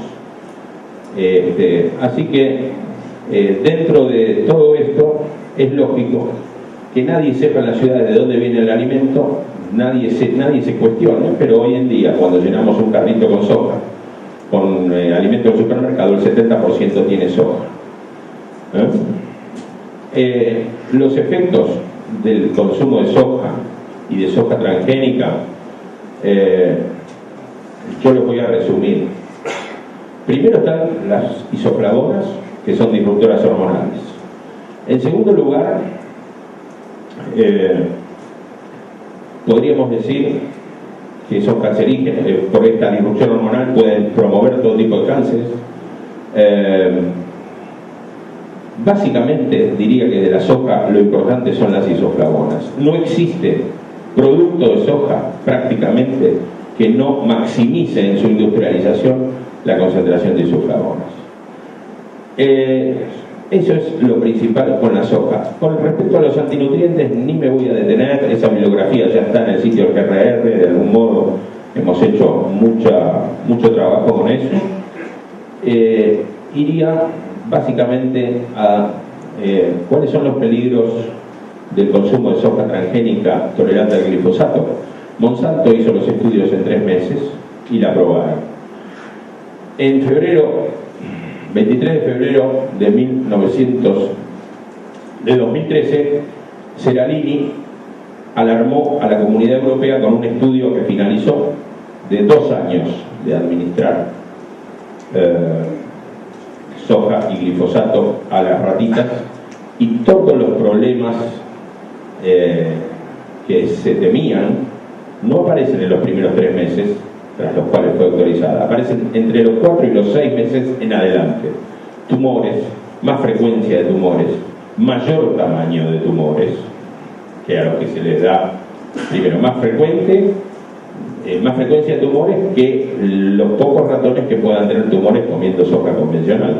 Quiere decir que el estudio de Ermakova de los rusos, que fue hecho un par de años antes, ya ha sido verificado y duplicado en el planeta, pero sin embargo acá no veo a nuestro gobierno haciendo un estudio semejante con ratitas. Acá las ratitas somos nosotros. Entonces, ese es uno de los peligros. Cánceres de todo tipo. Hay neurotoxicidad vehiculizada, no solo por las isoflavonas, sino también por la presencia del famoso glifosato, cuyos residuos en el poroto se autorizaron a ser 200 veces mayores cuando se aprobó en el 96 la soja, el consumo masivo de soja. hay genotoxicidad, neurotoxicidad, carcinogénesis como los principales, aumento de las alergias, aumento de los problemas hematológicos. Ya la lista es realmente insuperable. ¿Cómo hacer para no comer con soja? Es muy fácil, es una regla mnemotécnica: leer las etiquetas y verificar que no haya lecitina. Por lo tanto, cualquier producto envasado que uno consuma en un supermercado tiene lecitina de soja, porque constituyó generalmente, si es una galletita, algo moldeable, un pan, un fideo, constituyó una masa que había que homogeneizar, y para que se distribuyan bien las grasas y los lípidos se pone lecitina. ¿Y qué es la lecitina? Es el barro que flota en el barril cuando sacan el aceite de la semilla de soja. Es un barro blanco. 1 centímetro cuadrado cúbico de lecitina de soja tiene entre 100 y 300 pedazos de transgén, de entre 100 y 300 bases apareadas. Si bien no alcanza para codificar una proteína, es ADN extranjero, extraño, que está circulando por nuestra sangre las 24 horas, 4 veces por día comemos productos con soja, si vamos al supermercado y no leemos las etiquetas. Y eso produce una especie de lesión de esfuerzo repetitivo. Entonces, lecitina, proteína de soja, aislado proteico de soja, harina vegetal, proteína vegetal, saborizante vegetal, aceite vegetal, todo eso son los productos de soja disfrazados detrás de los productos de primera necesidad en los supermercados de todo el planeta. Esa es muy simple, es la regla mnemotécnica: leer las etiquetas. Leer las etiquetas y leer las etiquetas. Comer fresco, comer productos no envasados, comer verduras, principalmente plantas de todo tipo. La carne que sea un condimento, tratar de conseguir un proveedor que no sea de feedlot, porque resulta que ahora a la soja también se le da como alimento a las vacas en los feedlots, y bueno, es un kilo. Esto es un caos real. Tratar de conseguir carne de pastura, tratar de darle nomás al pollo pastoril y no al pollo de granja.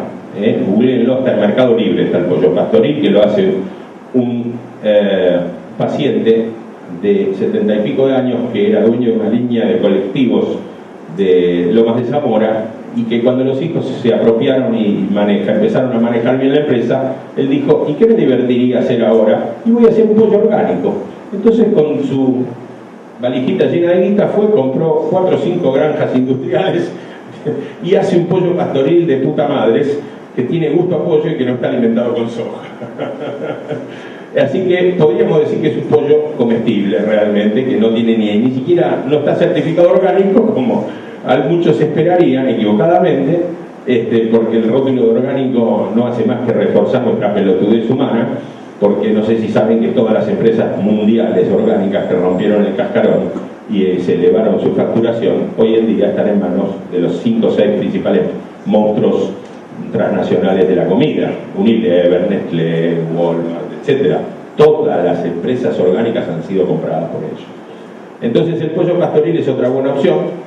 Un poco de pescado, aunque de tanto en tanto va a haber que consumir cilantro para evitar el mercurio que trae el pescado de los mares. Y el cilantro es un excelente quelador, ¿ok?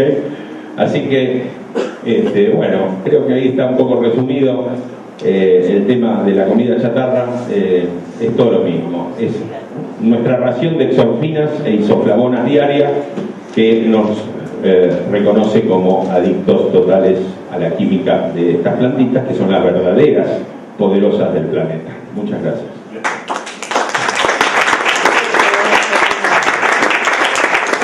Bueno, agradecemos al compañero que han hecho uso de la exposición tan interesante, y como siempre, por supuesto, agradecemos muchísimo la participación de ustedes. Me gustaría que si alguien tiene una pregunta, nos quedan todavía 15 minutos, o sea que podemos hacer unas cuantas preguntas. A mí se me ocurre que, hablando de comida chatarra, uno siempre la representa, digamos, en imagen, con las hamburguesas de los distintos hacedores de hamburguesa, como McDonald's, Cheburger, ¿no? Como se llama el otro, Burger King y todas esas cosas que hay, o como KFC, todo eso que hay en los grandes que está viniendo acá ahora.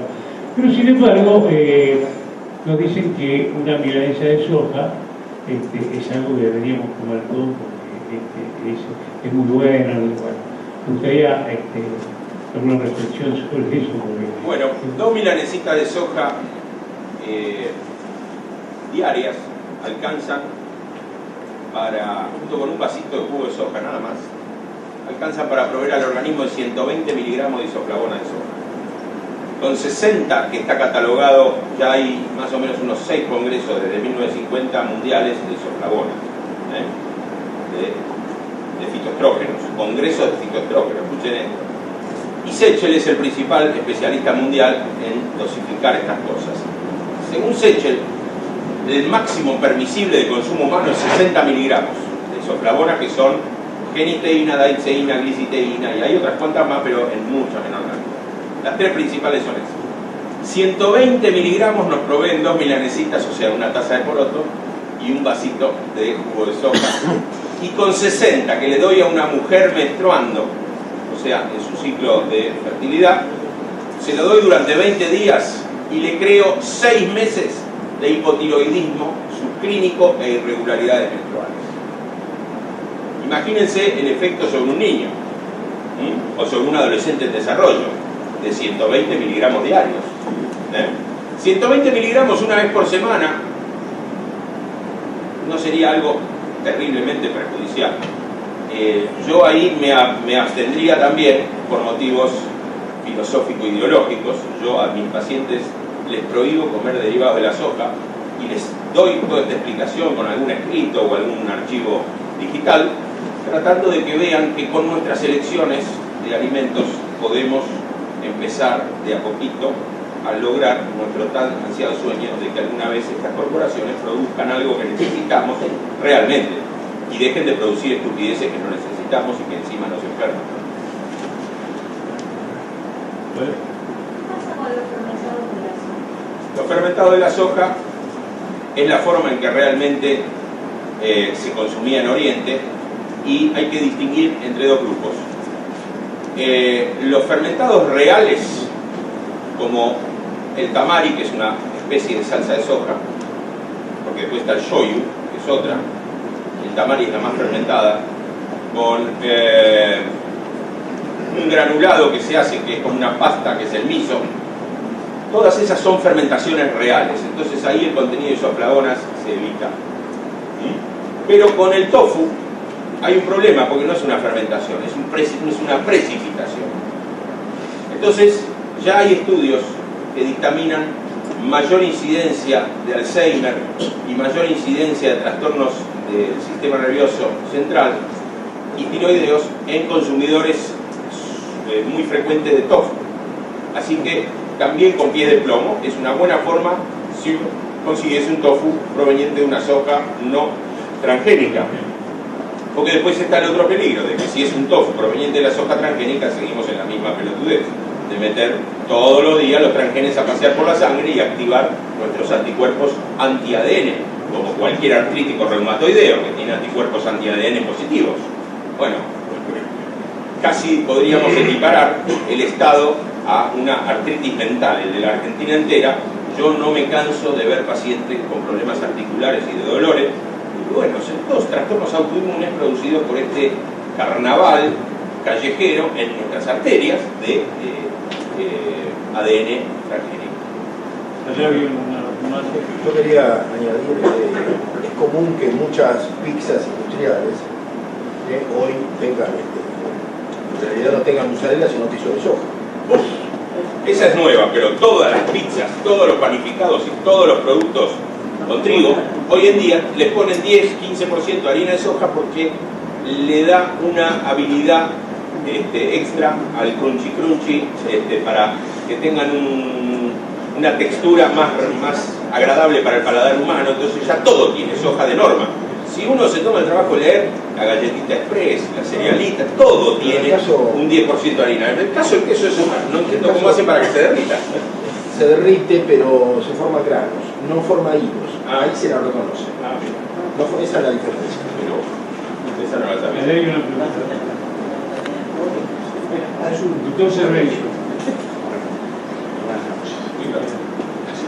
Bueno, la soja es una maldición, pero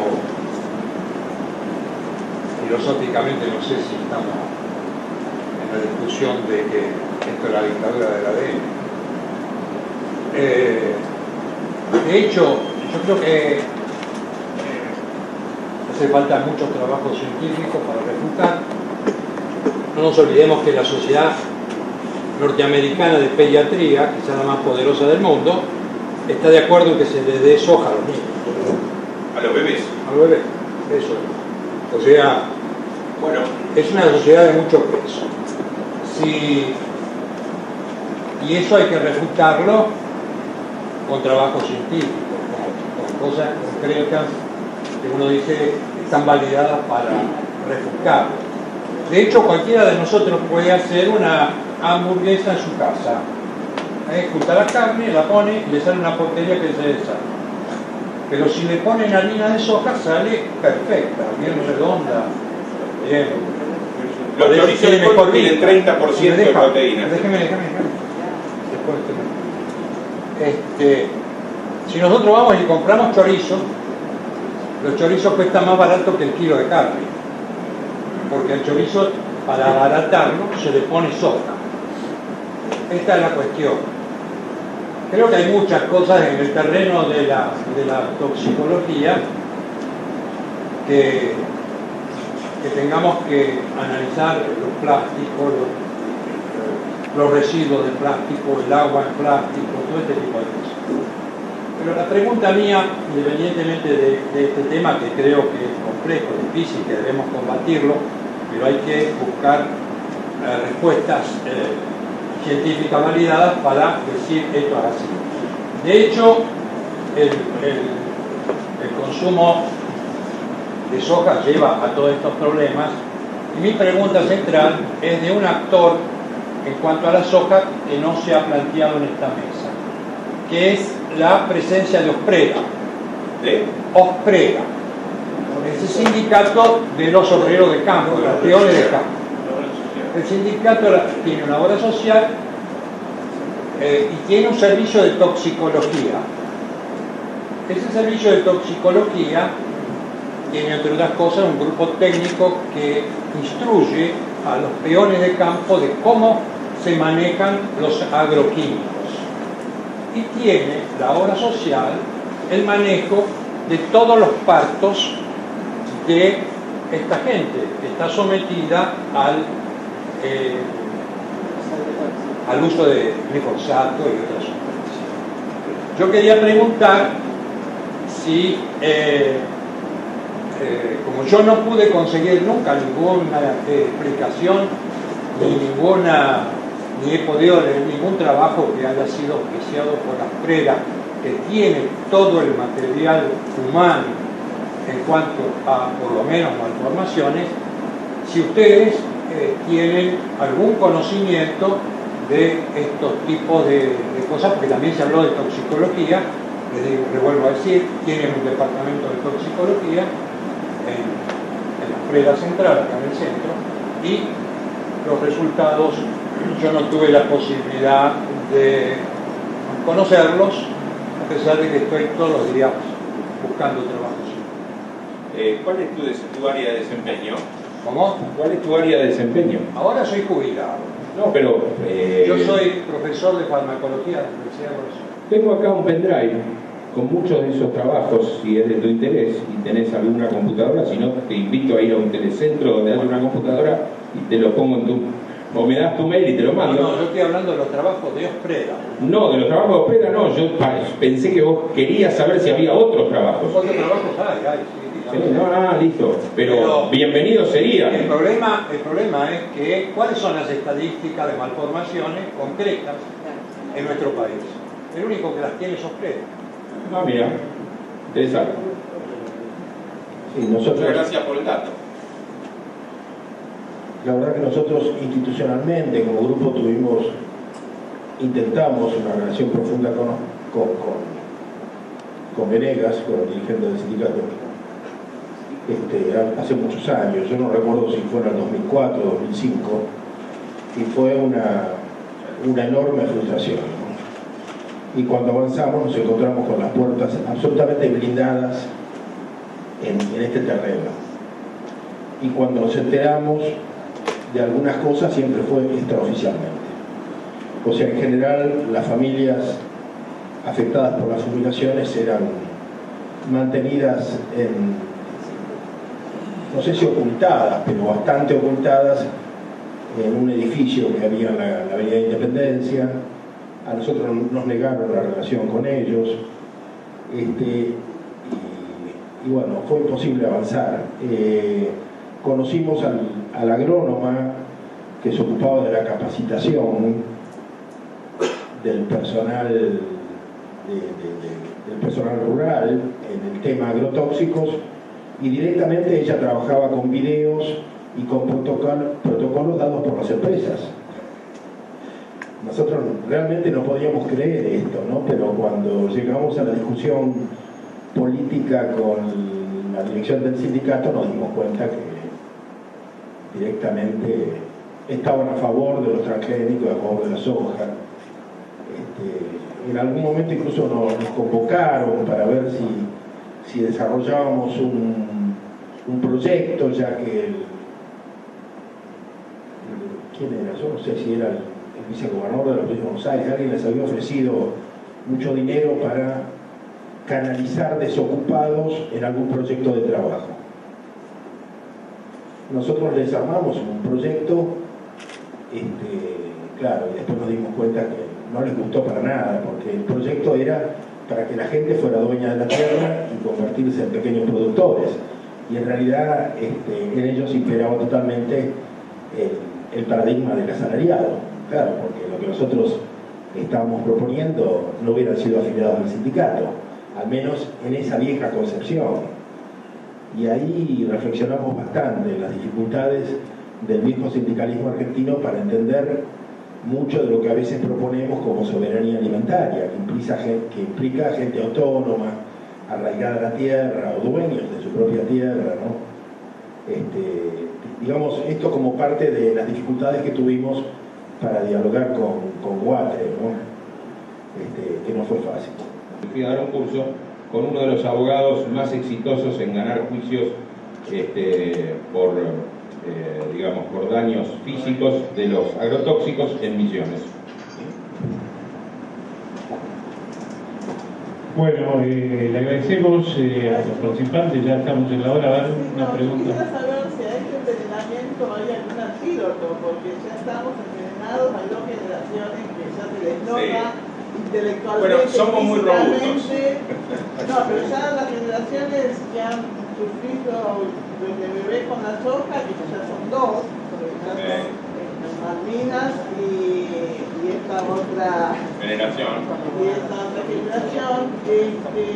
criados con soja. Si hay algún antídoto, porque ya lo notamos intelectualmente, es dos generaciones que están con una diferenciación grande de la soja. Sí, yo veo mucho hipotiroidismo en los niños y lo trato con terapia neural, que es una medicina de origen ruso-alemán, donde trabajamos sobre la neurocibernética del organismo para generar niveles más óptimos de autoecoorganización, o sea, de autorreparación. Es la única manera que logro que descuelguen de la T4. En 2 a 6 sesiones me lleva a descolgar de la T4 un chico con hipotiroidismo, por ejemplo. ¿Esto tiene consecuencias de la talla? Puede tenerlas, sí señor, ahí ya no hay antídoto posible. Claro, porque ya está. Lo que está escrito en la anatomía es muy difícil de revertir. Y las tallas y las socas ya tenemos dos generaciones de enanos y de hebefrénicos, porque el hipotiroidismo, al darle leche de soja al niño más pequeño, genera un déficit tiroideo, y quien gobierna en los 2 primeros años de vida la interconectividad neuronal, o sea, La neuroplasticidad de los 2 primeros años está gobernada por la tiroides, a través de muchas conexiones hormonales con el cerebro, es la que gobierna. Entonces un chico con una tiroides deficiente va a tener un déficit en la neuroplasticidad, esto es, en su capacidad de adaptación a las situaciones. No es de llegar al límite de la hebefrenia, pero es para exagerarlo un poquito, pero es preocupante. La cantidad de niños con déficit atencional, es preocupante la cantidad de niños con hiperactividad y con el famoso ADDH y con autismo también, ¿no? Una pregunta, a ver si me ayuda el doctor Quijano, para complejar más el tema. Como aglutinante de medicamentos se utiliza soja. Hace un comprimido más perfecto, más pulido, de mejor calidad. O sea que estamos rodeados. Estamos rodeados. Sí, eso merece además una reflexión para cuando tratemos medicamentos en la sesión de agosto. Pero sí es cierto, lo que dice el doctor Severino, de verdad, además no lo declara, y tampoco está prohibido. Bueno, yo agradezco a todos la presencia y bueno, un aplauso para la mesa.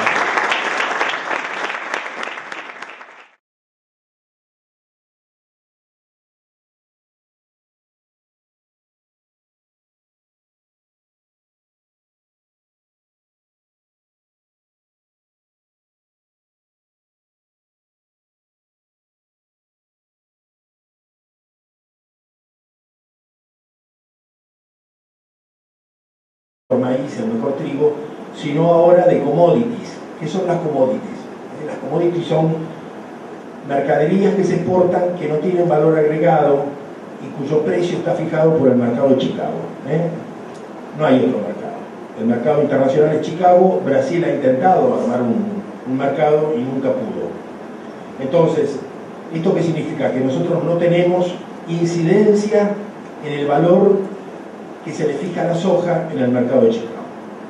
O sea, es totalmente aleatorio y es como una ruleta. El otro día bajó $30. Bueno, así como baja $30, puede subir 50. Es decir, y así nos van las cosas. O sea, somos totalmente dependientes de los mercados. O sea, ¿quién impone la ley? Los mercados. ¿Qué mercados? Los mercados globales. Es difícil precisar quién maneja el mercado global. No tiene nombres, no tiene... Es una abstracción. Uno trata de entender, como podemos, tratamos de entender esta nueva situación de la globalización, que los mercados manejan la política, no se sabe quién. Son miles y miles de brokers, son miles de financistas, de bancos, de conglomerados de gente que tampoco se pueden detener. Este es el problema. Ellos buscan la ganancia, el lucro. Es como el gerente de una gran corporación. Él sabe que vamos a un abismo, él sabe, pero él no se puede detener, porque si disminuyen las ganancias a él lo cambian, lo sacan de gerente y ponen a otro. Entonces, esta es la situación en la que estamos en el mundo de hoy, al borde del precipicio y avanzando. A la Argentina le tocó producir piensos, o sea, piensos son forrajes. Se dio durante el gobierno de Alfonsín una serie de coincidencias malas para el mundo, o sea, hubo un fenómeno de la niña, que los cardúmenes de anchoísta que permitían la harina, el balanceado con harina de pescado que comían los animales en Europa, dejaron de estar, estos cardúmenes se fueron para otro lado. Europa se quedó con una gran necesidad de balanceado por una parte, y por la otra vino la vaca loca, que predispuso a la población para nuevos alimentos para su forraje. Alfonsín tenía que pagar la deuda, necesitaba divisas, igual que ahora. La deuda no se ha pagado nunca, escalonadamente. El boliviano baja a Jujuy, de ahí baja a Córdoba, de Córdoba a Rosario, y termina siempre en la periferia urbana de Gran Buenos Aires. Y lo mismo el peruano y el ecuatoriano. O sea, ellos no saben qué hacen para prever eso. Nada, simplemente nada. confiar en que cuando estalle ellos ya no estén, que cuando la situación estalle haya otros que puedan enfrentar lo que viene. Ahora, lo que viene, ese mañana pavoroso, ya lo estamos viviendo. El tema es así. Yo a veces pienso, ¿qué movilizaba a esa gente que muchos venían de Montoneros, otros del Partido Comunista? Muchos con hermanos desaparecidos, como Mendaberri, que fue uno de los primeros biotecnólogos, como Félix Silvio, que fue el presidente del INTA durante muchos años, como Huergo, Héctor Huergo, que viene del trotskismo, como el mismo Felipe Solá, que venía de la Izquierda Nacional, del partido de Abelardo Ramos, de la revista Unidos del Chacho Álvarez. Es decir, ¿qué pasó con esa juventud? ¿Qué pasó para que incorporaran este modelo, convencidos de que aparte que les podía permitir disfrutar del Estado de una manera corporativa, convencidos de que estaban haciendo bien a la Argentina? Es decir, estaban montados en una idea de progreso y creían en el crecimiento. Esta idea del crecimiento del Producto Bruto Interno, no son ellos solos. Cuando uno revisa, prácticamente hay una enorme parte de la Argentina que sigue creyendo en esto, en el progreso, en el crecimiento, en el valor de las tecnologías de punta. ¿Cuántas veces han dicho a los que poníamos en duda el valor de las tecnologías en punta que pretendíamos volver a las cavernas? Pero si nos habrán dicho cantidad de veces. Y hemos tenido que sobrevivir en este duro escenario, donde cuando uno disiente recibe un epíteto. Así durante largos años. Y en realidad este modelo, que era este modelo implicaba que la Argentina aceptaba un desafío de volver a ser un país agroexportador, pero no ya de comida sana, de las mejores carnes, sino el campo y lo sacara de las estructuras anquilosadas, antiguas y obsoletas, palabras textuales que se usaban, y ponerlo en marcha, que había que incorporar al chacarero una mentalidad empresarial. Y esto fue lo que se hizo desde el INTA fundamentalmente y desde la entonces Secretaría de Agricultura. Y no era gente de derecha la que pensaba así. Hoy es fácil anatemizar a los que pusieron en marcha este modelo, pero yo recuerdo que no hubo resistencias en contra. Aquellos, como nosotros en el grupo de reflexión rural, que empezamos a sacar documentos críticos, estábamos siempre muy solos, absolutamente solos, y decían que éramos apocalípticos. Bueno, las consecuencias están a la vista. Quizá a nosotros nos ayudó en esa capacidad de anticiparnos la experiencia que teníamos con grupos antiglobales de Europa. Ellos nos transmitieron las prevenciones hacia los organismos genéticamente modificados y con ellos aprendimos el valor de la biodiversidad que iba a ser liquidada a través de los enormes monocultivos. Hoy tenemos en la Argentina casi 24 millones de hectáreas de cultivos genéticamente modificados. Soja, maíz, algodón. Es mucho, es muchísimo, es pavoroso. Y las millones de personas que vivían en esos territorios hoy viven en barrios de indigencia. Y por eso ocurren las cosas que ocurrieron en Tolosa y en los otros barrios del Gran La Plata, porque La Plata en realidad no fue pensada para tener un Gran La Plata, una periferia urbana. Fue diseñada de otra manera y los que recibieron a esta gente no fueron capaces de la menor preocupación urbanística para prever las cosas que iban a pasar. Yo vivo en Marcos Paz y en el cercano partido municipio de Moreno, por ejemplo, el intendente, en una reunión del PJ, les anticipó, ya hace tiempo de esto, que entre 8 y 9 millones de personas latinoamericanas estaban bajando gradualmente desde el Ecuador para abajo y desde las provincias del norte de la Argentina para abajo porque en general estas migraciones se dan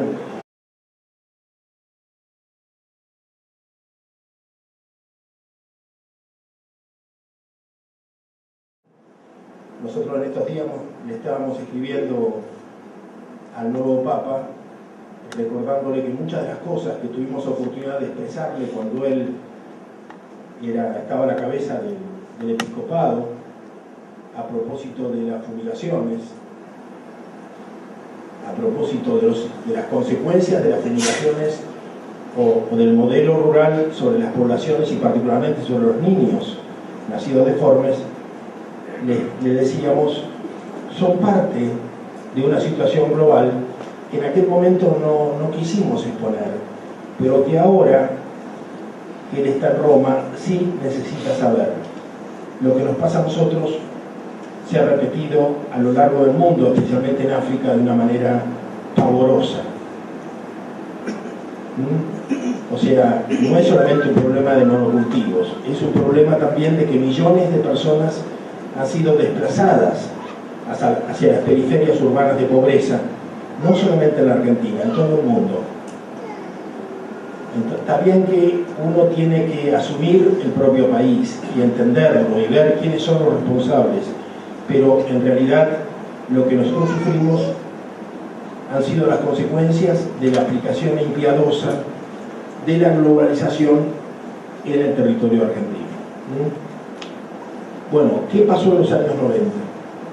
Ahora es fácil decir, es responsabilidad del menemismo, pero en aquel entonces yo recuerdo que éramos trabajadores del Estado, muchos de los que ahora integramos el grupo, éramos delegados de ATE, nos esforzábamos por pensar lo mejor para el país en un Estado donde todavía se podía debatir, se podía disentir las políticas que se establecían, no había tantas camisetas como hoy, tanto monocolor. Y yo recuerdo que casi todos los funcionarios llegaban del exterior, del exilio. Muchos de ellos tenían hermanos desaparecidos, muchos venían de la izquierda y venían con esas ideas nuevas que habían aprendido en el Instituto Interamericano de Cooperación Agropecuaria en Costa Rica, por ejemplo. Venían con las ideas de que era necesaria una nueva revolución verde, que seguimos atados a la necesidad de divisas, o sea, de dólares. ¿Quién nos podía dar dólares? Ninguno de los países del tercer mundo, por supuesto, que todos intercambian a través del trueque. Estados Unidos nunca fue mercado para la Argentina, porque piensen ustedes que Estados Unidos produce lo mismo que nosotros: aceite de girasol, soja, carne bovina, carne de cordero, leche y lácteos. Girasol, creo que lo dije, lo mismo. O sea, Estados Unidos es un enorme competidor de la Argentina en los mercados globales. ¿Dónde podíamos colocar nuestros productos? En Europa. Le ofrecimos nuestra carne, nuestro trigo. Europa dijo no, ya tenemos mejor carne que ustedes, la carne irlandesa es superior a la argentina, tenemos carne en todas partes, tenemos trigo en todas partes, tenemos comida, lo que necesitamos es forraje para nuestros animales. Y bueno, empezamos a hacer soja. Así fue. No descubrimos nada. Hoy los sojeros dicen que ellos inventaron la pólvora, y no es verdad. Nos indicaron lo que teníamos que hacer. Cuando se aprueba la soja transgénica había ya 1,5 millones de hectáreas de soja convencional, la soja común. Se usaba Roundup, ya se usaba Roundup, el famoso glifosato, pero el Roundup se usaba apenas medio litro por hectárea, porque simplemente lo que se hacía, el que competía con la soja era el sorgo de Alepo, que es mucho más alto que la soja, mucho más.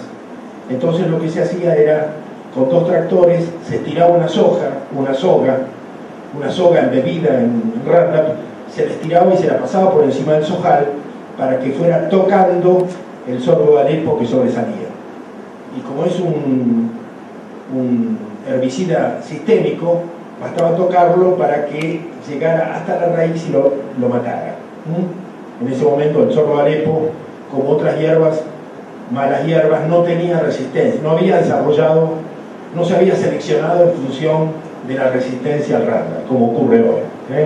Entonces bastaba un toque para matarlo. En el 96 se aprueba la soja genéticamente modificada, que es una soja que no tiene nada que la beneficie como soja misma, como alimento, como forraje, sino que lo que tiene es un gen que le permite resistir al Roundup. O sea, Monsanto descubrió que hay una plantita